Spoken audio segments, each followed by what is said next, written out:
Hey, how's it going everyone, and welcome to my first 7-star character review. Today we're going to be talking about Hiker. I've actually already done a video talking about why Hiker is so viable, but since then I've taken him to 7 stars, as well as Gear 6 and level 50, so some of the advice has changed for the character.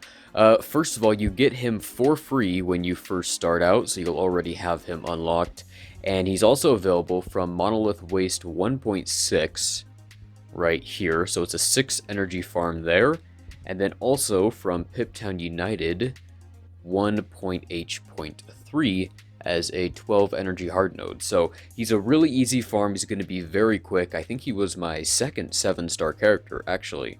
I think I only have two. Yeah, I only have two 7-star characters, and Zane was my first. So he was my second. Very quick. He'll probably be the first one you are going to want to get to 7 stars. He has the best AoE heal in the game if you don't count Gorwell. This thing right here, when maxed, will heal for about 4.5 thousand, which is quite a bit of healing when it's a AoE heal and healing your entire team.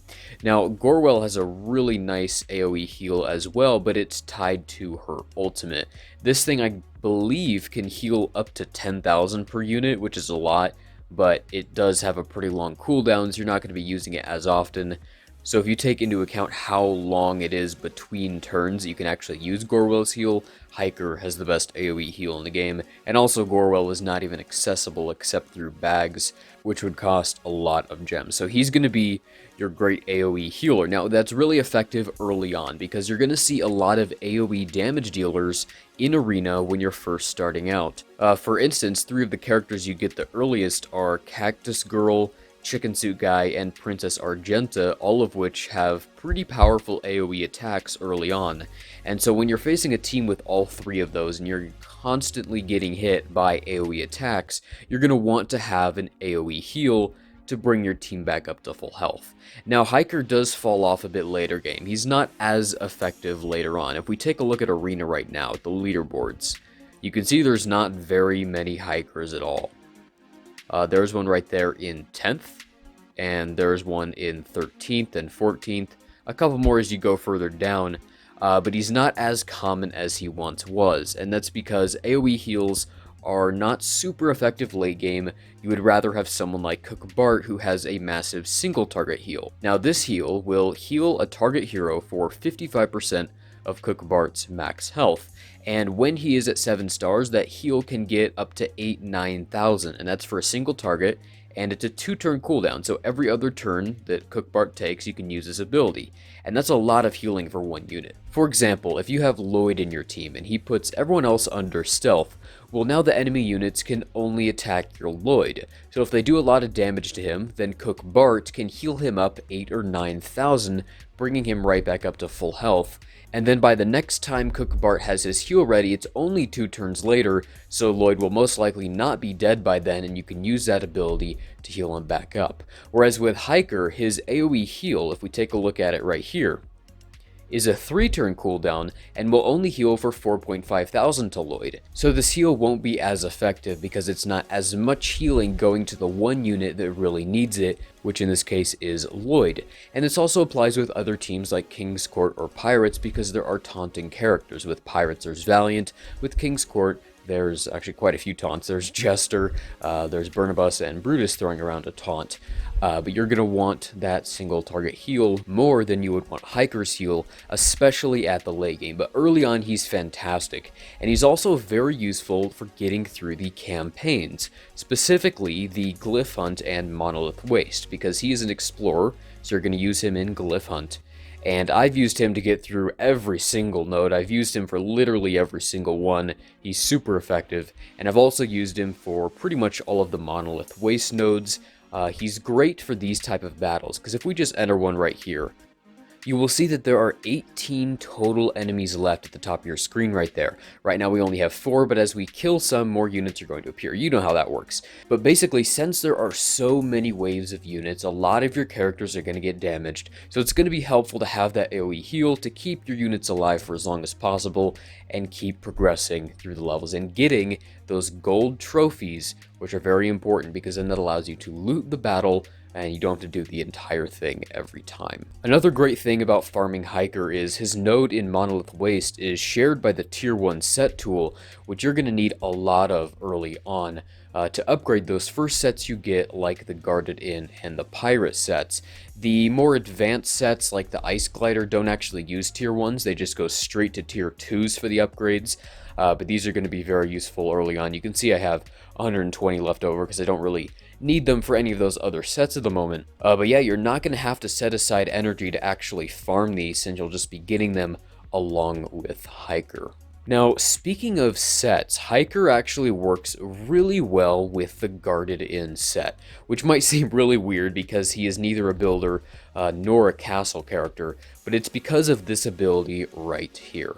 Whenever a hero gains defense up 1, and by the way, that also applies to defense up 2, for some reason it just specifically mentions defense up 1, it should just say defense up. Anyway, they also gain attack up 2 for 2 turns, and that's going to be really nice with Hiker because his passive ability, we take a look right here.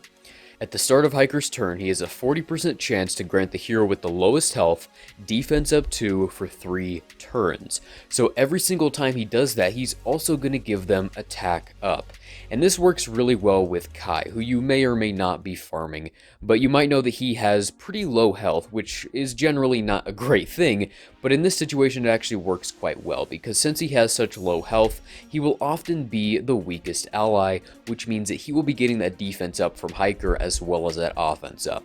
And Kai plus offense up is a lot of damage. The other set that Hiker can work well with is the brand new Lego house set, and that's because his heal ability is actually classified as a build move, and you can tell by this symbol right here next to the words singing the pain away, that little like yellow hammer and blue brick, that right there means that it is a build move. Now if we go to the Lego house set, this ability right here, if we take a look at the full thing, at the start of the battle, collectible hero skills increase by 15%. Okay, that's fine. Whenever a hero uses a build ability, they have a 100% chance to gain dodge up 1 for 1 turn. Collectible heroes gain dodge up 2 instead. Now, what is Hiker? He is a collectible character. So every single time he uses his heal, he's going to have a 100% chance to gain dodge up 2. Now, if you have Lloyd or you fought him in Arena, you know how annoying that dodge up 2 can be, and it's especially powerful on Hiker, because if enemy attacks against Hiker are missing, he's going to stay alive for longer, and when your healer stays alive for longer, that's always a great thing, because then he can keep the rest of your team alive for longer. So that is a really nice ability, but I would probably still recommend that you go for the Guarded Inn, especially because it is easier to obtain. If you're watching this video after the global launch opening event and all that, where you actually get the house, the Lego house set, I'm not sure if you can even actually obtain this thing anymore, or if it'll be a while before we can get tiles for it. So I would honestly recommend that you just go for the Guarded Inn, because it also has this ability which gives payback, which will help the rest of your team and not just Hiker. Let's real quickly go over the upgrade order for his abilities. So the very first ability you should worry about upgrading, probably of any of your characters when you're first starting out, is his heal. Because when it first starts out, it's a 25% heal, which is pretty decent.